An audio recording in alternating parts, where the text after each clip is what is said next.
Young children need care and nurturing. They need attention to their health and nutrition, their evolving emotional and social abilities, and their intellectual ability.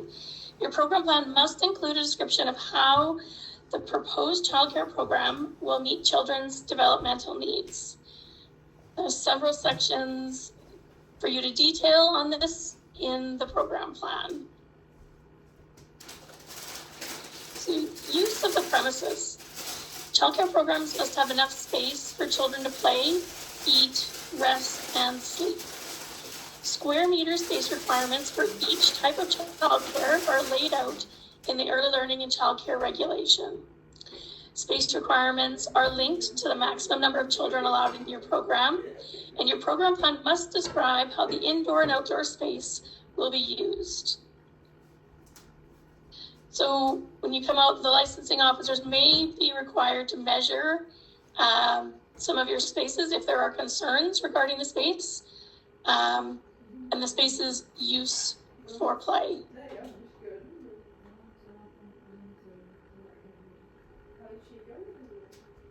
Feel like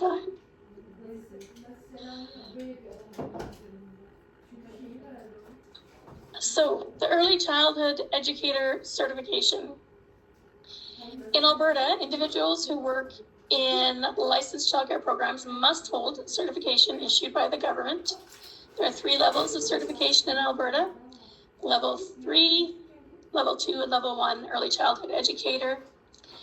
These were formally called, Level 3 was Child Development Supervisor, Level 2 Child Development Worker, Level 1 Child Development Assistant. So you may still see those titles on certificates provided to you, but the new levels are just Level 1, 2, and 3 Early Childhood Educator. You are responsible for ensuring your staff have the appropriate certification levels. Net floor area. Facility-based childcare programs must provide the following minimum net floor area. Daycare is required to have 3 square meters of primary play space multiplied by the licensed capacity. Preschool programs and out-of-school care programs require 2.5 square meters of primary play space multiplied by the licensed capacity. It might also be helpful when you're looking at these to consider the definitions that are available in the licensing handbook for facility-based programs, where it talks about what is considered primary play space when you're measuring your program. Staffing requirements. Staff and volunteers cannot have unsupervised access to children until they have a criminal record check with Vulnerable Sector Search. The criminal record check cannot be dated earlier than 6 months before the date a staff member or volunteer starts with the program. You must review staff or volunteers' criminal record check and Vulnerable Sector Search within 8 weeks of starting with the program, and then every 3 years from that date. You must make sure at least 1 in every 2 primary staff has first aid certification, and at least 1 staff member with first aid is on duty at all times. So again, for a definition of unsupervised access, can be found in the licensing handbook. Lots of great definitions in there.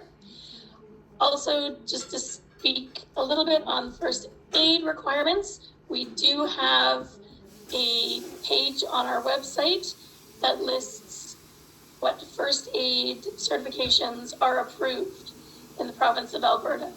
So it is important to check in and make sure that your staff have approved courses.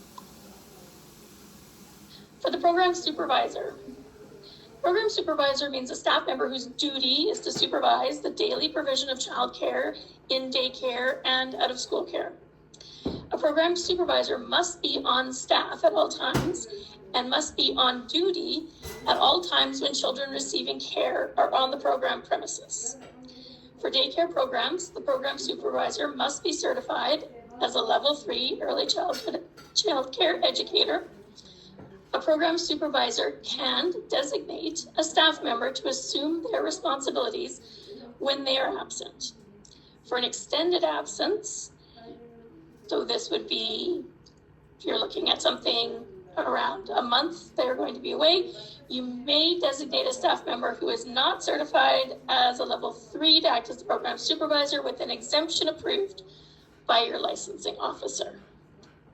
So again, these definitions of on staff and on duty can be found in the handbook. Ratios and group size in daycare.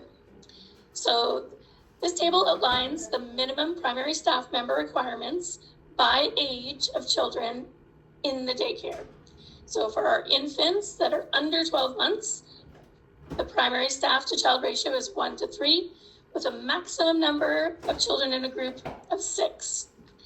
For infants 12 months to under 19 months, the ratio is 1:4, the maximum number in the group of 8 children. Add children 19 months to less than 3 years, the ratio is 1:6, with a maximum number of children in that group being 12. Children 3 years to less than 4 years, the ratio is 1:8, the maximum number of children in the group being 16. And for 4 years and older, the ratio is 1:10, with a maximum number in the group being 20 children. So when ratios change for daycare, so during rest periods for children receiving daycare, the ratios change.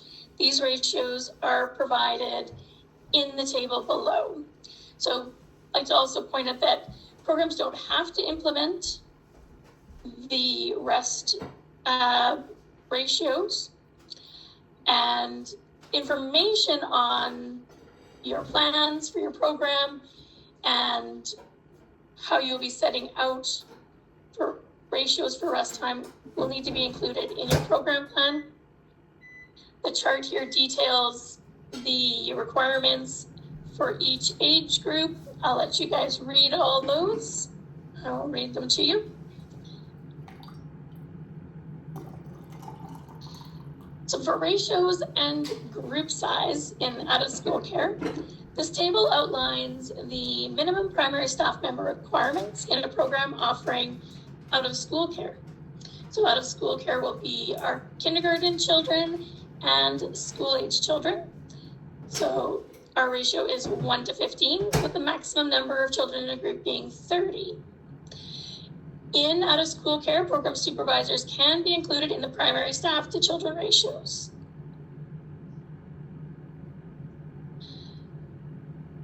So minimum staffing and general supervision. Children must be under supervision that is adequate to ensure their safety, well-being, and development at all times. There again is a very good definition of supervision in the licensing handbook. So between 8:30 and 4:30 p.m., at least 1 in every 3 primary staff member is certified at minimum as a level 2. And at all other times, every primary staff member is certified at minimum as a level 1. For out-of-school care or preschool, at least 1 in every 4 staff members must be certified at minimum as a level 2, and the remaining staff members involved in providing preschool and out-of-school care are certified at minimum as a level 1. So at all times when a group of 7 or more children are receiving care in a program, whether on or off the program premises, the license holder must ensure that a minimum of 2 adult staff members, at least 1 who's a primary staff in ratio, are on duty for children in that group. Important piece to remember when we're looking at the supervision. So administrative records. You must maintain up-to-date administrative records containing the following information. So the daily attendance for each child, arrival and departure times, the daily attendance for each primary staff member, which is arrival and departure times, the number of hours spent providing care for each primary staff member.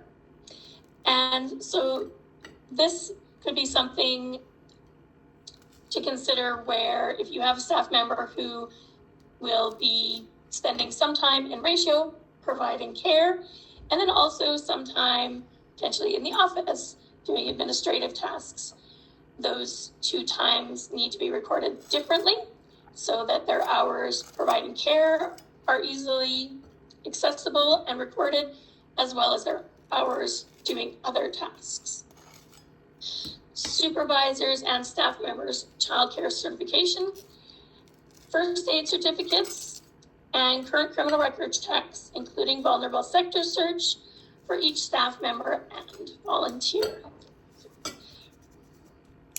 Sure, we'll probably say it in here later, but records can be maintained. Here we go, administrative records. You must make sure records are available for inspection by licensing staff at all times. Information about a child's daily attendance is available to their parent, and records of daily attendance for staff and children must be retained for a minimum of 2 years.